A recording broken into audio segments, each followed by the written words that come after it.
ನಮಸ್ಕಾರ, ನ್ಯೂಸ್ ಬಾಕ್ಸ್ಗೆ ಸ್ವಾಗತ. ಸ್ನೇಹಿತರೆ, ಬಿಗ್ ಬಾಸ್ ಮೂಲಕ ಸಿಕ್ಕಾಪಟ್ಟಿ ಖ್ಯಾತಿಯನ್ನ ಪಡೆದಂತ ನಿವೇದಿತಾ ಗೌಡ ಯಾರಿಗೆ ತಾನೇ ಗೊತ್ತಿಲ್ಲ ಹೇಳಿ. ನಿವೇದಿತಾ ಗೌಡ ಮಾಡುವಂತ ರೀಲ್ಸ್ ಆಗಿರ್ಬೋದು, ಆಕೆಯ ಜೀವನದಲ್ಲಾದಂತಹ ಕಹಿ ಘಟನೆ ಆಗಿರ್ಬೋದು, ಎಲ್ಲದರ ಬಗ್ಗೆ ಎಲ್ರಿಗೂ ಕೂಡ ಗೊತ್ತು. ಯಾಕಂತಂದ್ರೆ ಈಕೆ ಸೋಷಿಯಲ್ ಮೀಡಿಯಾದಲ್ಲಿ ಸಿಕ್ಕಾಪಟ್ಟೆ ಆಕ್ಟಿವ್, ಜೊತೆಗೆ ಸಿಕ್ಕಾಪಟ್ಟೆ ವೈರಲ್ ಆದಂತ ಹುಡುಗಿ ಅಂತಂದ್ರೆ ಅದು ನಿವೇದಿತಾ ಗೌಡ.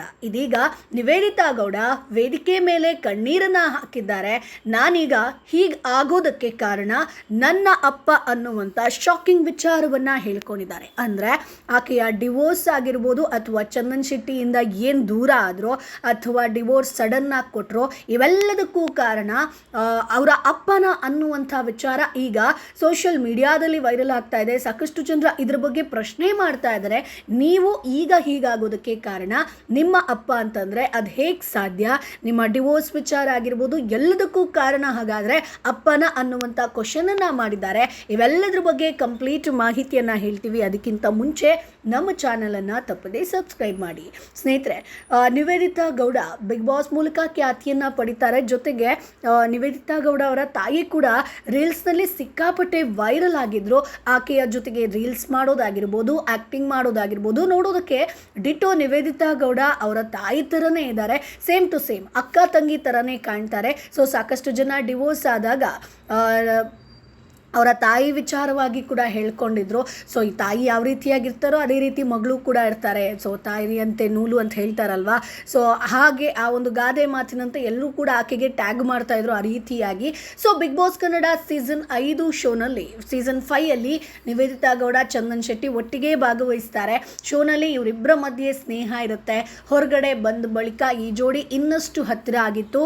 ಮೈಸೂರು ಯುವ ದಸರಾದಲ್ಲಿ ಎಲ್ಲರ ಮುಂದೆ ಚಂದನ್ ಶೆಟ್ಟಿ ಅವರು ನಿವೇದಿತಾ ಗೌಡ ಒಂದು ಪ್ರಪೋಸನ್ನ ಮಾಡ್ತಾರೆ. ಸಾಂಸ್ಕೃತಿಕ ನಗರಿಯಲ್ಲಿ ಐತಿಹಾಸಿಕ ಯುವ ದಸರಾದಲ್ಲಿ ಪ್ರೇಮ ನಿವೇದನೆ ಮಾಡಿದ್ರು ಅಂತ ಇದನ್ನ ಅನೇಕರು ವಿರೋಧ ಮಾಡ್ತಾರೆ.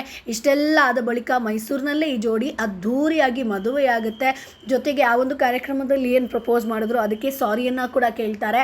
ನಟ ಪುನೀತ್ ರಾಜ್ಕುಮಾರ್ ಸೇರಿದಂತೆ ಸಾಕಷ್ಟು ನಟ ನಟಿಯರು ಈ ಮದುವೆಯಲ್ಲಿ ಭಾಗಿಯಾಗಿ ನವಜೋಡಿಗೆ ವಿಶ್ ಮಾಡ್ತಾರೆ. ಇದ್ರೆ ಚಂದನ್ ಶೆಟ್ಟಿ ನಿವೇದಿತಾ ಗೌಡ ಥರ ಕಪಲ್ಸ್ ಇರಬೇಕು, ಆ ರೀತಿಯಾಗಿ ಮದುವೆ ಅಂದರೆ ಹಸ್ಬೆಂಡ್ ಆ್ಯಂಡ್ ವೈಫ್ ಇರಬೇಕು, ಎಷ್ಟು ಮುದ್ದಾದ ಜೋಡಿ ಅನ್ನುವಂಥದ್ದೆಲ್ಲ ಹೇಳ್ತಾರೆ. ಅದೆಲ್ಲ ಕೂಡ ಕೇವಲ ಸ್ವಲ್ಪ ವರ್ಷದಲ್ಲೇ ಉಲ್ಟಾ ಆಗುತ್ತೆ ಸ್ನೇಹಿತರೆ. ಅಂದರೆ ಮದುವೆ ಆದ ಬಳಿಕ ಒಂದಷ್ಟು ಆಲ್ಬಮ್ ಸಾಂಗ್ಗಳಲ್ಲಿ ಇವರು ನಟಿಸ್ತಾರೆ. ರಾಜಾರಾಣಿ ರಿಯಾಲಿಟಿ ಶೋನಲ್ಲಿ ಪಾರ್ಟಿಸಿಪೇಟ್ ಮಾಡ್ತಾರೆ. ಆನಂತರ ಮುದ್ದು ರಾಕ್ಷಸಿ ಅನ್ನುವಂಥ ಸಿನಿಮಾ ಕೂಡ ಮಾಡ್ತಾರೆ. ಈ ಸಿನಿಮಾ ಈಗ ರಿಲೀಸ್ ಹಂತಕ್ಕೆ ಬಂದಿದೆ ಸ್ನೇಹಿತರೆ. ಸೊ ಡಿವೋರ್ಸ್ ಬಳಿಕ ಈ ಜೋಡಿ ಒಟ್ಟಿಗೆ ಸಿನಿಮಾದಲ್ಲೂ ಕೂಡ ನಟಿಸಿತ್ತು. ಅಂದರೆ ಕೆಲವೊಂದು ಸೀನ್ಗಳು ಪೆಂಡಿಂಗ್ ಇದ್ದಂತಹ ಕಾರಣಕ್ಕೆ ಪ್ರೊಫೆಷ್ನಲ್ ಆಗಿದ್ದಕ್ಕೆ ಇವರಿಬ್ಬರು ಕೂಡ ಸಿನಿಮಾ ಪ್ರಚಾರದಲ್ಲೂ ಕೂಡ ಪಾರ್ಟಿಸಿಪೇಟ್ ಮಾಡ್ತಾರೆ ಸ್ನೇಹಿತರೆ. ಅದಾದ ಮೇಲೆ ಈಗ ನಿವೇದಿತಾ ಗೌಡ ಶಾಕಿಂಗ್ ವಿಚಾರವೊಂದನ್ನು ಹೇಳ್ಕೊಂಡಿದ್ದಾರೆ. ಬಾಯ್ಸ್ ವರ್ಸಸ್ ಗರ್ಲ್ಸ್ ಶೋನಲ್ಲಿ ನಿವೇದಿತಾ ಗೌಡ ಅವರು ತಂದೆಯನ್ನು ನೆನೆದು ಕಣ್ಣೀರನ್ನು ಹಾಕಿದ್ದಾರೆ. ಈ ವೇಳೆ ಜೀವನದ ಕಹಿ ಘಟನೆಯನ್ನು ನೆನಪಿಸ್ಕೊಂಡಿದ್ದಾರೆ ಸ್ನೇಹಿತರೆ. ಅಯ್ಯೋ ದೇವ್ರೆ, ಇದು ಏನಾಯಿತು, ತಂದೆಯ ವಿಚಾರವಾಗಿ ಯಾಕೆ ಹೇಳಿದ್ರು ಅಂತ ಕೇಳಿದ್ರೆ ಅದರ ಬಗ್ಗೆ ಕೂಡ ಹೇಳ್ತೀವಿ. ನನ್ನ ಜೀವನದಲ್ಲಿ ಏನೇನಾಯಿತು, ಆಗ ನನ್ನ ಜೊತೆ ನಿಂತಿದ್ದು ಅಪ್ಪ ಅಂತ ಹೇಳ್ಕೊಂಡು ಬಾಯ್ಸ್ ವರ್ಸಸ್ ಗರ್ಲ್ಸ್ ಶೋನಲ್ಲಿ ನಿವೇದಿತಾ ಗೌಡ ಹೇಳ್ಕೊಂಡಿದ್ದಾರೆ.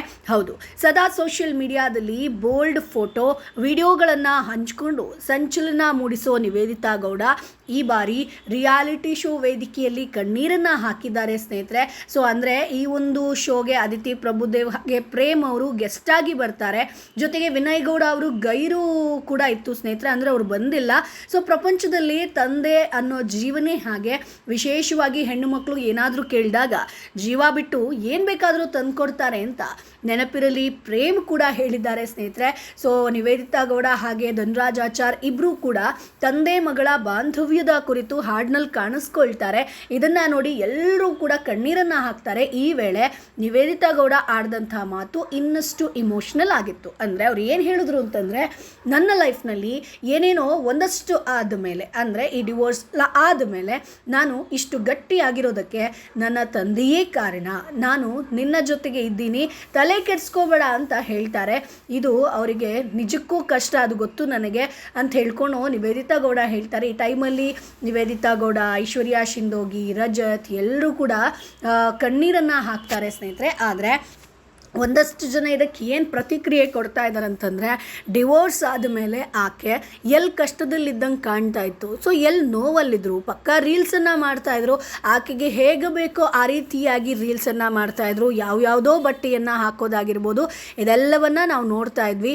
ಸೊ ಯಾವ ರೀತಿಯಾಗಿ ಡಿಪ್ರೆಷನಿಗೆ ಹೋಗಿದ್ರು ಅನ್ನುವಂಥದ್ದನ್ನು ಚೂರು ಎಕ್ಸ್ಪ್ಲೈನ್ ಮಾಡ್ತೀರಾ ಅಂತ ಸಾಕಷ್ಟು ಜನ ಕ್ವಶನ್ ಕೂಡ ಮಾಡ್ತಾ ಇದ್ದಾರೆ. ಯಾಕಂತಂದರೆ ಆಕೆ ಡಿವೋರ್ಸ್ ಆದಮೇಲೆ ನೆಕ್ಸ್ಟ್ ಒಂದಷ್ಟು ದಿನಗಳ ನಂತರ ಆಕೆ ಸೋಷಿಯಲ್ ಮೀಡಿಯಾದಲ್ಲಿ ಹಾಕಿರುವಂಥ ರೀಲ್ಸನ್ನು ಬಹುಶಃ ನೀವೆಲ್ಲರೂ ಕೂಡ ನೋಡಿರ್ತೀರ. ಅದಾದಮೇಲೆ ಸಿಕ್ಕಾಪಟ್ಟೆ ಸೋಷಿಯಲ್ ಮೀಡಿಯಾದಲ್ಲಿ ಆ್ಯಕ್ಟಿವ್ ಆಗ್ತಾರೆ ಸ್ನೇಹಿತರೆ. ಸೊ ಹಾಗಾಗಿ ಎಲ್ಲರೂ ಆ ರೀತಿಯಾದಂಥ ಪ್ರಶ್ನೆಯನ್ನು ಮಾಡ್ತಾ ಇದ್ದಾರೆ. ಬಟ್ ಆಕೆ ಆ ಟೈಮಲ್ಲಿ ಯಾವ ರೀತಿಯಾಗಿದ್ದರೂ ಅದು ಅವ್ರಿಗೆ ಗೊತ್ತು. ಸೊ ಹಾಗಾಗಿ ಆ ಟೈಮ್ನಲ್ಲಿ ನನಗೆ ಒಂದು ಸ್ವಲ್ಪ ನನ್ನ ಕೇರ್ ಮಾಡಿರೋದಾಗಿರ್ಬೋದು, ಆ ಟೈಮಲ್ಲಿ ನನ್ನ ಜೊತೆಗಿದ್ದಿದ್ದು ತನ್ನ ಒಂದು ತಂದೆ ಅನ್ನುವಂಥ ವಿಚಾರವಾಗಿ ಹೇಳಿದ್ದಾರೆ. ಸೊ ಸ್ನೇಹಿತರೆ, ನಿವೇದಿತಾ ಗೌಡ ಬಗ್ಗೆ ನಿಮ್ಮ ಅಭಿಪ್ರಾಯ ಏನು ಅದನ್ನು ಕಮೆಂಟ್ ಬಾಕ್ಸ್ ಮೂಲಕ ತಪ್ಪದೇ ತಿಳಿಸಿ. ನಮ್ಮ ಚಾನಲನ್ನು ತಪ್ಪದೇ ಸಬ್ಸ್ಕ್ರೈಬ್ ಮಾಡಿ.